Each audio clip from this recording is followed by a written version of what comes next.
학자들은 요한복음을 크게 두 부분으로 나눕니다. 첫 번째 부분은 1장에서 12장까지인데 표적의 책이라고 부릅니다. 한번 따라 할까요? 표적의 책. 자, 두 번째 부분은 13장에서부터 마지막 장까지인데 영광의 책이라고 부릅니다. 또 한번 따라 할까요? 영광의 책. 자, 우리는 지난 시간까지 표적의 책들을 모두 봤어요. 7가지 표적을 행하시고 그것에 대한 백성들의 반응에 따라서 논쟁도 하시고 설교도 하셨습니다. 그리고 마지막에 크게 외치셨지요. 나를 본 자는 아버지를 본 것이다. 나는 세상을 심판하러 온 것이 아니라 구원하러 왔다. 심판하는 분이 있는데 그 심판은 마지막 날에 있을 것이다. 정말 안타까운 마음으로 대중들을 향해서 이렇게 외치셨어요. 이것이 대중들에게 설교하신 마지막 외침이었습니다. 그리고 오늘 영광의 책이 시작되는데 13장에서부터 17장까지는 다락방 강화라고 부릅니다. 이것도 한번 따라할까요? 다락방 강화. 예수님께서 십자가에 못 박히기 전날 밤 마가 다락방에서 제자들의 발을 씻기시고 마지막 만찬을 나누시고 제자들에게 고별 설교를 하시고 제자들을 위한 기도를 하셨습니다. 자, 이 부분은 이 다락방 강화라고 하는 이 부분은 예수님의 공생의 사역 중에서 가장 깊이 있고 가장 친밀한 사랑의 가르침이었습니다. 앞으로 홀로 남겨질 제자들을 위로하고 격려하는 그런 목적으로 예수님께서 그렇게 하신 것입니다. 그리고 18장 이후에 체포당하시고 신문 받으시고 십자가를 치시고 그리고 부활하십니다. 그래서 이것을 영광의 책이다 이렇게 학자들이 이름을 붙였어요. 여러분, 예수님께서 십자가를 지시고 돌아가시고 안 계실 때 제자들인 우리가 절대로 잊지 말아야 될 것이 뭘까요? 오늘 현대를 사는 우리들에게도 반드시 절대적으로 이것은 필요한 거예요. 예수님의 부재를 경험할 때, 눈으로 예수님을 보지 못할 때 절대로 우리가 잊어서는 안 되는 것, 그것이 뭘까요? 바로 그것은 예수님이 나를 사랑하신다라는 거예요. 아멘. 네. 나를 사랑하시되 끝까지 사랑하신다라는 겁니다. 이 사랑은 흔들리기 쉬운 우리 신앙을 지탱해주는 강력한 기둥과 같은 것입니다. 오늘 본문 1절 보세요.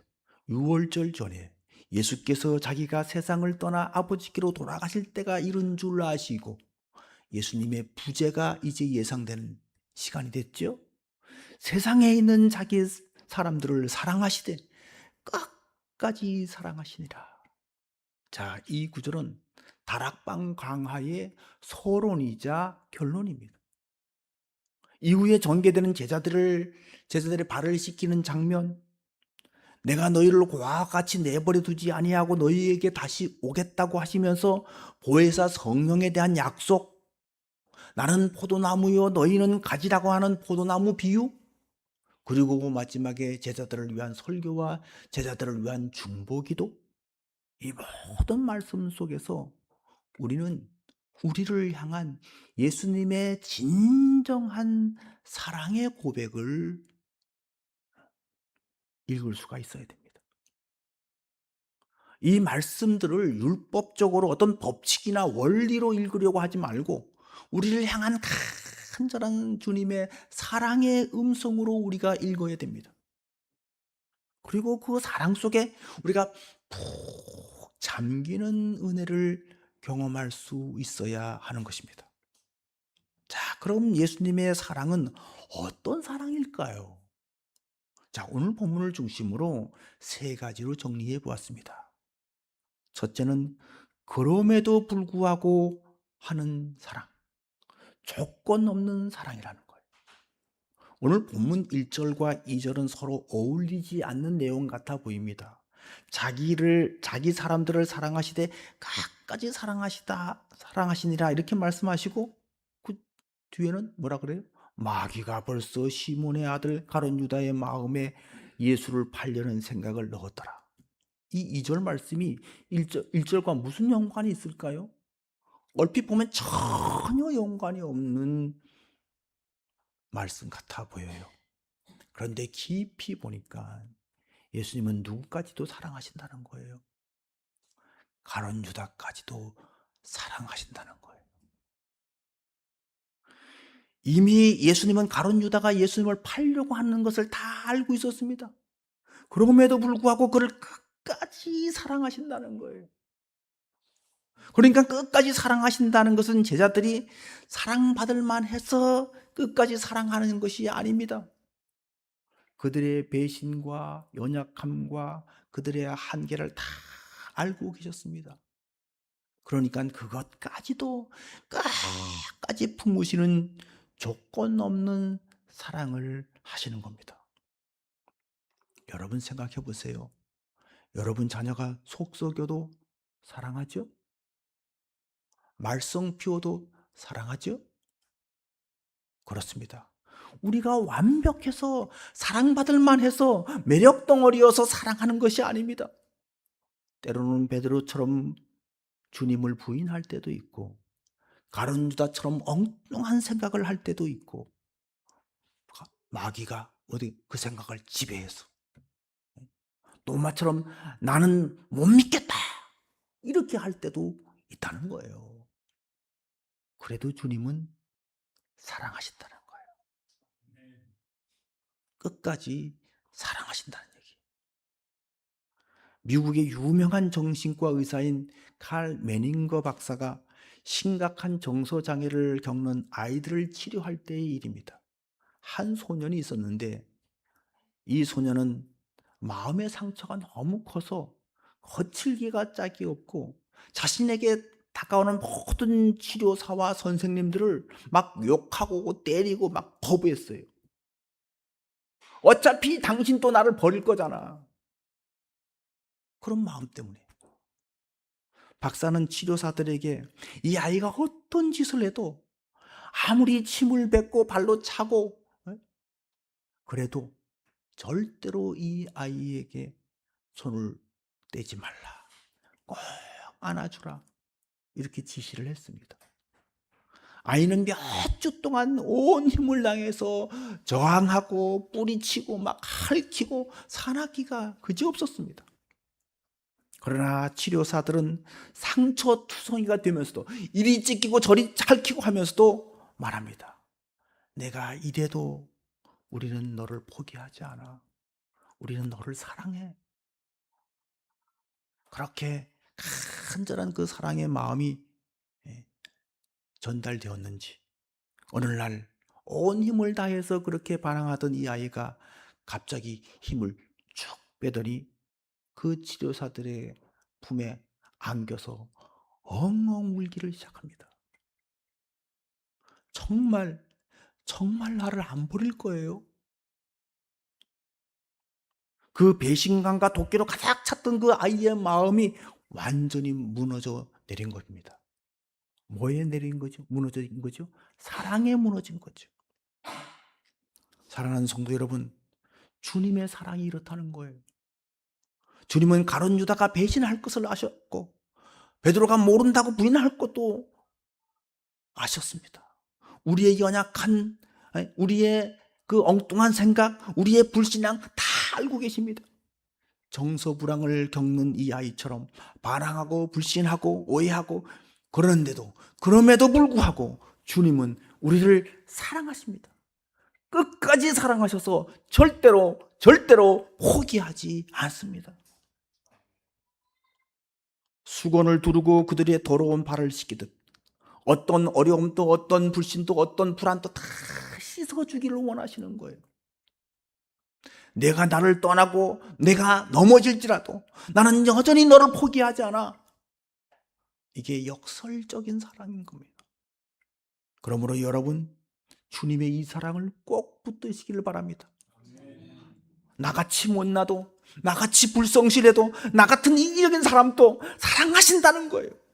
이 사랑이 확인될 때 우리의 마음이 녹아지는 겁니다. 우리의 마음도 부드러워지는 거예요. 사나움이 싹 사라지고 온유해지는 거예요. 변화는 바로 여기서부터 시작되는 거예요. 아멘. 자, 두 번째는 겸손히 자신을 낮추는 겁니다. 3절에 보니까 또 이런 말씀이 있습니다. 저녁 먹는 중에 예수는 아버지께서 모든 것을 자기 손에 맡기신 것과 또 자기가 하나님께로부터 오셨다가 하나님께로 돌아가실 것을 아시고, 자, 여기서 두 가지를 말씀하고 있는데, 자기가 아버지께로 돌아가실 것을 아셨다, 이 내용은 1절에도 나왔죠. 네. 그런데 지금 제가 강조하고 싶은 내용은 그 앞에 있는 내용이에요. 아버지께서 모든 것을 자기 손에 맡기신 것을 아시고. 자, 여러분, 만약 하나님께서 여러분에게 모든 것을 맡기셨다고 한다면 여러분은 어떤 마음이 들 것 같아요? 저 같으면 굉장히 교만해질 것 같은 생각이 들어요. 모든 것을 내게 맡기셨으니 모든 것을 내 마음대로 다 할 수 있는 건 아니야? 그러면 어떤 마음이 들까요? 야, 너희들 까불지 마라. 전능하신 하나님이 내게 다 맡겨서 너희들 생명 역탈권이 다 내게 있어. 까불면 죽어. 그럴까봐 안 맡긴 거죠. 그렇죠? 그럴까봐 못 맡겼어요. 네. 그런 마음이 들 거예요. 그죠? 그런데 예수님은 그렇지 않았다는 거예요. 4절, 5절을 보세요. 저녁 삽주시던 자리 위에서 일어나 겉옷을 벗고 수건을 가졌다가 허리에 두르시고 이에 대야에 물을 떠서 제자들의 발을 씻으시고 그 두르신 수건으로 닦기를 시작하여 모든 권세를 가졌고, 그렇다고 해서 군림하고 지배하고 그러는 것이 아니라 오히려 그 권세를 가졌기 때문에, 그 능력이 있기 때문에 낮아져서 겸손해져서 섬기는 겁니다. 가장 높은 권세를 가지신 분이 가장 낮은 모습, 종의 모습으로 당시에 발을 씻기는 것은 노예들이 하는 일이었어요. 노예들이. 바로 이것이 자기를 사랑하는 시대 끝까지 사랑하시는 주님의 사랑의 모습이라는 거지. 아멘. 과거 아프리카의 한 오지에서 한센병 환자들을 돌보던 제라드라고 하는 신부가 있었습니다. 제라드 신부는 누구도 가까이 하지 않으려고 하는 한센병 환자들을 정성껏 돌봤습니다. 어느 날 새로 부임한 한 젊은 자원봉사자가 제라드 신부가 엎드려서 환자들의 그 썩어가는 발을 정성스럽게 씻기고 그 진물을 닦아내고 심지어 그 발에 입을 맞추는 모습을 보면서 충격을 받고 이렇게 말했습니다. 신부님, 저는 100만 달러를 준다고 해도 그런 일은 절대로 못하겠습니다. 그러자 제라드 신부가 웃으면서 이렇게 대답했습니다. 나도 100만 달러를 준다 해도 이 일은 절대 못합니다. 그러나 그리스도의 사랑이 나를 강권하기에 나는 이 일을 공짜로 해줍니다. 아멘. 공짜로 해줍니다. 돈 안 받고 해줍니다. 사도 바울도 고린도 후서 5장 14절에서 이런 고백을 했습니다. 그리스도의 사랑이 우리를 강권하시도다. 아멘. 여기서 이 강권하다라는 말은 여러분 억지로 뭐를 시킨다, 떠맡긴다는 뜻이 아니라 꼼짝 못하게 사로잡힌다는 뜻이에요. 그리스도의 사랑이 얼마나 강한지, 얼마나 큰지 그 사랑을 깨닫고 나면 어느 누구도 그 사랑 앞에 꼼짝 못하고 붙들려서 100만 불을 준다고 해도 못하는 일을 그냥 할 수 있다는, 그냥. 아멘. 네. 그렇습니다. 사도 바울은 그리스도의 사랑하심에, 그 강권하심에 붙들려서 자신의 모든 특권과 자랑을 다 배설물로 여겼다고 그랬습니다. 바울은 나는 히브리인 중에 히브리이고 로마 시민권자이고 바리새인이며 가말레알 문화에서 공부했고 당시 최고의 엘리트였습니다. 그런데 그 모든 것을 뭐라고요? 배설물처럼 여긴다 그랬어요. 왜? 주님의 사랑이 너무나도 고귀하고 그 사랑이 너무나 컸기 때문에 그분의 종, 그리스도의 종이라고 불려지며 그분 앞에 가장 낮은 자리로 내려가기를 원했던 겁니다. 뿐만 아닙니다. 그 예수님의 사랑의 복음을 그가 전하다가 매를 맞고 옥에 갇히고 3번 파선하고 자지 못하고 줄이고 목마르고 헐벗고 극심한 고난을 겪었습니다. 보통 사람 같으면 진작에 포기했을 것이지만 바울은 멈추지 않았습니다. 왜입니까? 그분의 강권하심에 붙들렸기 때문에, 그 사랑의 강권하심에 붙들려 있기 때문에 그렇습니다. 로마서 8장 35절 이하에서 이 강권적 사랑이 어떤 사랑인지를 이렇게 고백합니다. 누가 우리를 그리스도의 사랑에서 끊으리요? 환난이나 곤고나 박해나 기근이나 적신이나 위험이나 칼이라. 내가 확신하노니 사망이나 생명이나 천사들이나 권세자들이나 현재일이나 장래일이나 능력이나 높음이나 깊음이나 다른 어떤 피조물이라도 우리를 우리 주 그리스도 예수 안에 있는 하나님의 사랑에서 끊을 수 없느니라. 바로 이것이 겸손히 자신을 낮추는 예수님의 그 사랑 때문에 변화된 사도 바울의 모습인 거예요. 그가 예수님처럼 낮아지고 예수님처럼 수모를 당하고 예수님처럼 모욕과 어떤 고난을 견딜 수 있는 힘이 어디서 생긴 거예요? 그분의 사랑에 붙들렸기 때문에. 그분의 사랑의 힘이에요. 아멘. 사랑하는 성도 여러분, 세상의 권세는 힘을 가지면 가질수록 더 높은 자리에 앉아서 발을 뻗고 대접을 받으려고 합니다. 그러나 하늘과 땅의 모든 권세를 주신 예수님은 도리어 자리에서 일어나서 겉옷을 벗으셨습니다. 겉옷을 벗었다는 게 뭘까요? 이 겉옷은 여러분 자기의 신분을 얘기하는 거예요. 신분을 벗어버리는 거예요. 그리고 제자들의 먼지 묻고 땀 냄새 나는 발에 무릎을 꿇으셨습니다. 진짜 능력은 군림하는 데 있는 것이 아니라 사랑하기 때문에 기꺼이 낮아진 여기에 있는 줄로 믿습니다. 아멘. 자, 3번째 주님의 사랑은 우리와 친밀한 관계를 맺어 주님 것을 우리와 공유하기를 원하시는 사랑이라는 거예요. 주님의 사랑은 추상적인 사랑이 아닙니다.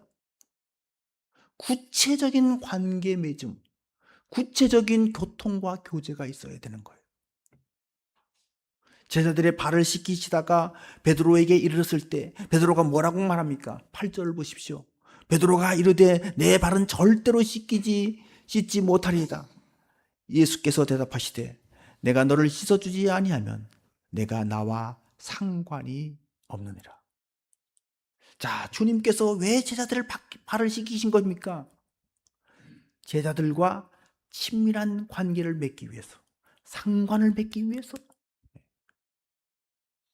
주님과 친밀한 관계를 맺는다는 게 뭘까요? 자, 여기서 상관이 없다라는 말, 이 상관이라는 말은 헬라어로 메로스라고 하는 말인데 이 단어는 분깃을 나누어 가진다, 운명을 같이 한다, 지분을 공유한다, 이런 뜻이에요. 다시 말해서 발을 씻는 행위는 단순히 더러운 곳을 닦아주는 어떤 위생적인 행위나 어떤 도덕적인 선행이 아니라 너와 나는 운명을 같이 하는 친밀한 사이다. 너와 나는 하나로 묶인 존재다. 이것을 확인하는 영적 연합의 체결 의식이 바로 예수님이 제자들의 발을 씻기는 일이었다는 거예요. 자, 그러니까 예수님은 제자들을 단순히 어떤 종이나 따르는 무리 정도가 아니라 자신의 모든 것을 다 함께 공유하는 가장 친밀한 동반자로 삼기 위해서 제자들의 발을 씻기는 거예요. 3절 말씀을 다시 보겠습니다. 저녁 먹는 중 예수는 아버지께서 모든 것을 자기 손에 맡기신 것과 아버지께서 하나님께서 모든 것을 다 예수님께 맡겼어요. 아버지가 아들에게 자신의 가업을 다 물려주고 맡기는 것을 뭐라 그러죠? 성경에서는 그것을 유업을 준다 그래요. 유업. 기업이라고 해요. 기업. 그렇죠? 자, 그러니까 아버지 하나님의 유업을 아들 예수님이 다 받으신 겁니다. 자, 아들 예수님은 아버지 하나님의 유업, 즉 하늘의 통치권, 만왕의 왕이요 만주의 주가 되시는 그 권세를 다 유업으로 물려받았다는 얘기예요. 그런데 우리의 맏형 되시는 예수님은 바로 그것을 동생 되는 우리와 공유하기를 원하신다는 거예요. 그 의미가 제자들의 발을 씻기는 행위예요. 독생자로 모든 것을 다 독차지할 수 있는데 그것을 우리와 함께 공유하기를 원하는 거예요. 이것이 바로 상관하다라고 하는 표현의 깊은 의미입니다. 자, 이것을 깨달은 히브리서 기자는 이런 표현을 했어요. 히브리서 2장 11절입니다. 거룩하게 하시는 이와 거룩하게 함을 입은 자들이 다 한 근원에서 난지라. 그러므로 형제라 부르시기를 부끄러워하지 아니하시고. 거룩하게 하시는 이는 누구고 거룩하게 함을 입은 자는 누구입니까? 거룩하게 하시는 분은 예수님이고 거룩함을 입은 사람은 우리들이죠. 그들이 다 한 근원에서 났다. 다시 말해서 하나님께로부터 났다는 거예요. 그래서 형제라 부르는 것을 부끄러워하지 않았다. 그렇습니다. 완전하신 예수님은 나를 동생이라고 부르는 것을 부끄러워하지 않았다는 거예요. 아멘. 베드로와 같이 배신하고, 그렇죠? 가룟 유다 같이 예수님을 팔아먹고, 도마같이 그저 나는 못 믿겠다고 그러고, 그런에도 불구하고 예수님은 어떻게 해요? 우리를 동생이라고 여기는데 부끄러워하지 않았다는 거예요. 창피하니까 저리 가 이러지 않았다는 얘기예요. 우리가 이렇게 예수님과 함께 아버지 하나님의 공동 상속자가 되어서 하늘의 유업을 잊게 된다고 하는 성경 구절은 넘치고도 넘쳐요. 너무 많지만 세 군데만 한번 찾아보겠습니다. 로마서 8장 17절입니다. 자녀이면 또한 상속자 곧 하나님의 상속자여 그리스도와 함께한 상속자니 우리가 그와 함께 영광을 받기 위하여 고난도 함께 받아야 할 것이니라. 아멘. 여러분, 하나님의 자녀가 된다고 하는 것이 무슨 뜻인지 이제 좀 알 것 같습니까? 하나님의 자녀가 된다고 하는 것은 하늘의 권세와 능력을 유업으로 받게 된다는 거예요. 아버지의 유업을 물려받듯이 자녀가 그렇게 된다는 거예요. 그것이 하나님의 자녀가 되는 권세를 얻는다는 말이에요. 갈라디아서 4장 7절입니다. 그러므로 내가 이후로는 종이 아니요 아들이니 아들이면 하나님으로 말미암아 유업을 받을 자니라. 유업은 뭐예요? 부모가 자녀에게 물려준 재산인 거예요. 베드로전서 1장 3절 4절입니다. 우리 주 예수 그리스도의 아버지 하나님을 찬송하리로다. 그의 많으신 국물대로 예수 그리스도를 죽은 자 가운데서 부활하게 하심으로 말미암아 우리를 거듭나게 하사 산 소망이 있게 하시며 썩지 않고 더럽지 않고 쇠하지 아니하는 유업을 있게 하시나니 곧 너희를 위하여 하늘에 간직하신 것이라. 아멘. 유업을 있게 하신다는 거예요. 그것은 하늘에 있는 거라고 말하고 있어요. 이 땅에 있는 게 아니고. 여러분, 이게 어마어마한 약속이라는 것을 여러분 깨닫기를 바랍니다. 여러분, 이 약속이 믿어지십니까? 믿어지세요? 정말 믿어지세요? 만왕의 왕이요 만주의 주 되신 하나님 아버지의 그 모든 것을 우리 주 예수님과 공동 상속자가 되어서 그것을 함께 공유하게 한다. 이것이 믿어지는 거예요? 아멘을 하지만 잘 안 믿어지는 것 같아. 믿어지지만 실감이 잘 안 날 거예요. 실감이. 그렇죠? 네, 정확하게 표현하고. 저도 그래. 야, 정말 이거 어마어마한 건데 실감이 안 나. 그래서 사도 바울은 에베소 교회 성도들을 위해서 기도할 때 이렇게 기도를 하는 겁니다. 에베소서 1장 18절입니다. 너희 마음의 눈을 밝히사 그의 부르심의 소망이 무엇이며 성도 안에서 그 기업의 영광의 풍성함이 무엇인지 알게 하시기를 구하노라. 그 유업이 어마어마한 거, 얼마나 풍성한지 제발 마음의 눈, 영안의 눈이 열려서 우리에게 예비된 그 하늘의 기업의 그 풍성함과 그 놀랍고 그것이 얼마나 대단한 것인지 좀 알았으면 좋겠다. 그 기도를 드리는 거예요. 여러분, 이 눈이 열리면 지금 이 땅에서 좀 가지고 못 가지고, 좀 건강하고 좀 덜 건강하고, 이 땅에서 고생 좀 하고 고생 안 하고 살고, 이런 거 하나도 중요하지 않은 거예요. 내가 하나님의 자녀요. 예수님과 함께 그분의 그 공동 상속자로 유업을 이을 자라고 하는 확신만 있다고 한다면 세상에 두려울 것이, 세상에 부러울 것이 하나도 없는 거예요. 베드로가 이때 이것을 알았을까요? 몰랐을까요? 몰랐을 거예요. 자, 7절을 볼까요? 예수께서 대답하여 이르시되 내가 하는 것을 내가 지금 알지 못하나 이후에는 알리라. 자, 예수님께서 제자들의 발을 씻기시는 이 일의 의미를 지금은 알지 못한다고 얘기합니다. 알려도 알지 못하는 거예요. 그러나 나중에는 알게 될 것이다. 이렇게 말씀하고 있어요. 자, 어쨌든 나와 상관이 없게 된다고 하는 이 말씀에 놀란 베드로는 이렇게 말합니다. 주여, 내 발뿐 아니라 내 손과 머리도 씻어 주옵소서. 욕심이 과하죠? 네.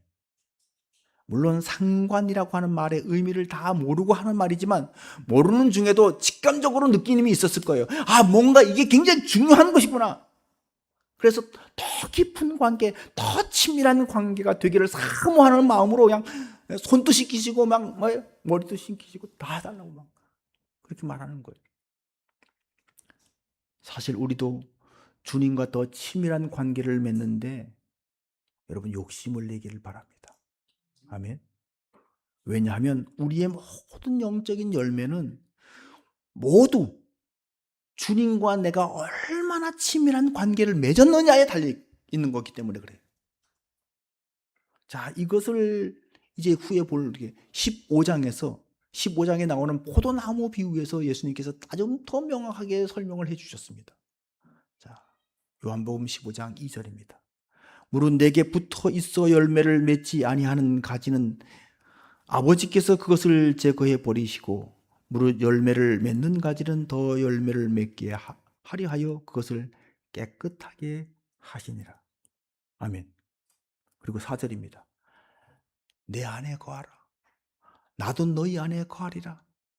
가지가 포도나무에 붙어 있지 아니하면 스스로 열매를 맺을 수 없음 같이 너희도 내 안에 있지 아니하면 그러하리라. 포도나무 원줄기가 가지에 영양분을 보내서 열매를 맺게 하는 것처럼 나와 든든한 관계 맺음을 통해서 나에게 있는 그 하늘의 권세와 아버지의 유업을 함께 누리게 된다는 얘기예요. 그렇죠. 미국의 역사적인 억망장자, 또 영화 제작자, 항공사 재벌이었던 하워드 휴즈라고 하는 재벌이 있었습니다. 그는 재벌이었지만 심각한 결벽증과 대인기피증에 시달렸습니다. 그는 타인과 접촉하는 것을 극도로 무서워하여 말년에는 라스베가스의 그 한 호텔의 최상층을 통째로 다 빌려서 그 홀에 스스로 격리되었습니다.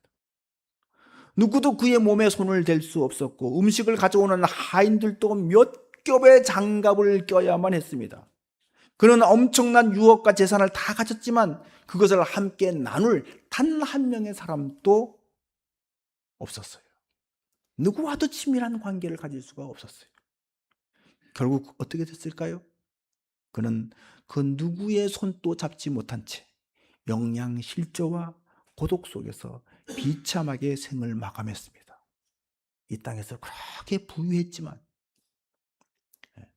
가장 가난한 관계를 가졌던 사람이었어요. 자, 그런데 여러분, 예수님은 모든 권세와 유업을 혼자 움켜쥐고 홀로 저 높은 보좌에 격리되어 계시는 분이 아니라는 거예요. 주님은 우리의 더러운 발을 친히 만지시며 너와 나는 상관이 있다, 메로스하다, 내 유업이 곧 내 것이다, 내 것이 너 것이야, 이렇게 말씀하시는 거예요. 포도나무 원줄기가 가지에 끊임없이 생명과 영양금을 공급하듯이 주님은 우리와 가장 친밀하게 연결되어서 하늘의 모든 풍성함과 부유함을 우리에게 공급해 주시고 우리가 누리게 되기를 원하시는 거예요. 이 관계 속에 거하는 자가 진짜 부유한 자라는 겁니다. 사랑하는 성도 여러분, 이제 말씀의 결론을 맺겠습니다. 오늘 우리는 십자가를 눈앞에 두신 예수님의 그 마지막 날 밤, 그 다락방의 풍경을 보았습니다. 예수님은 자신이 곧 떠나실 것을 아셨고, 그렇게 되면 제자들이 겪을 슬픔과 불안과 두려움과 고독을, 예수님의 부재 때문에 겪게 될 고통을 누구보다도 잘 알고 계셨습니다. 그래서 주님은 말이나 이론이 아니라 대야에 물을 떠서 제자들의 발을 만지시는 그 구체적인 행동으로 그분의 사랑을 보여주면서 그 제자들을 위로하고 있는 겁니다. 제자들의 배신과 연약함을 다 알면서도 안아주시는, 그러함에도 불구하고 사랑하는, 만왕의 왕이시면서도 기꺼이 종의 수건을 두르시고 겸손히 낮아지는 그 사랑을, 그리고 우리를 동생이라고 부르시면서 하늘의 모든 유업을 우리와 함께 공유하시는 친밀한 관계 맺기의 그 사랑을 온몸으로 우리에게 확증해 주신 것입니다. 억만장자 하워드 휴즈는 전 세계가 부러워할 만큼 부와 권세를 가졌지만 단 한 사람과의 친밀한 관계도 맺지 못해서 결국 골방에서 영양실조로 고독하게 비참하게 죽었습니다. 세상의 부유함이 우리의 영혼을 살리지 못한다는 것이죠.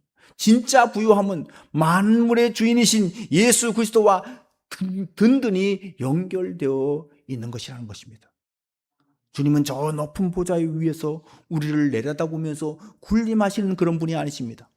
오늘 이 시간에도 우리의 먼지 묻은 발, 상처 있고 찢겨진 삶, 그 삶의 자리로 찾아오셔서 우리의 발을 만지시며 씻으시며 말씀하십니다. 내 사랑하는 동생아, 나는 너와 상관이 있다. 아버지께서 내게 주신 내 유업 그 모두가 다시 다 네 거야. 이 험난한 세상에서 낙심하지 말고 나의 안에 거하라. 그렇게 말씀하시는 겁니다. 예배 후에 우리는 다시 다 세상으로 나갈 겁니다. 때로는 주님이 눈에 보이지 않아 외로울 때도 있을 것이고 내 연약함 때문에 스스로 낙심할 때도 있을 것입니다. 그때마다 오늘 다락방에서 제자들의 발을 씻기시던 그 주님의 그 따뜻한 손길을 반드시 기억하시길 바랍니다. 이 말씀을 통해서 주님께서 내 발도 씻으시구나, 내 발도 씻어주셨구나, 그걸 믿으시기 바랍니다.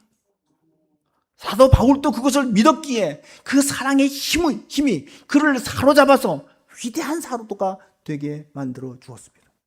그것을 알고 마음의 눈이 열려 그 기업의 영광의 풍성함이 얼마나 큰지 알게 해달라고 기도했던 바울처럼 오늘 우리 마음의 눈이 활짝 열리기를 바랍니다. 그리하여 내게 약속된 하늘의 기업의 영광이 얼마나 풍성한지를 깨닫고 땅의 일에 일이 일비하지 않으며 담대히 일어서는 은혜가 있기를 바랍니다. 우리가 완벽해서가 아니에요. 우리가 대단해서가 아니에요. 오직 주님이 우리를 사랑하시되 끝까지 사랑하시기 때문입니다. 변하지 않는 주님의 그 사랑의 기둥을 굳게 붙들고 이번 주 한 주간 또 주님과 가장 친밀한 동반자로 하늘의 유업을 이을 하나님의 자녀로 당당하게 살아가는 저와 여러분 될 수 있기를 주의 이름으로 간절히 축원합니다. 아멘. 기도하겠습니다. 사랑과 은혜가 풍성하신 하나님 아버지, 오늘 요한복음 말씀을 통해 우리를 향한 주님의 진실하고도 뜨거운 사랑의 고백을 듣게 하시니 감사를 드립니다. 우리의 연약함과 허물을 다 아시면서도 끝까지 품어주시는 그럼에도 불구하고의 사랑에 감사드립니다. 하늘의 모든 권세를 가지셨음에도 낮아지셔서 우리의 발을 씻기신 것처럼 우리도 삶의 자리에서 겸손히 섬기는 자들이 되게 해 주시옵소서.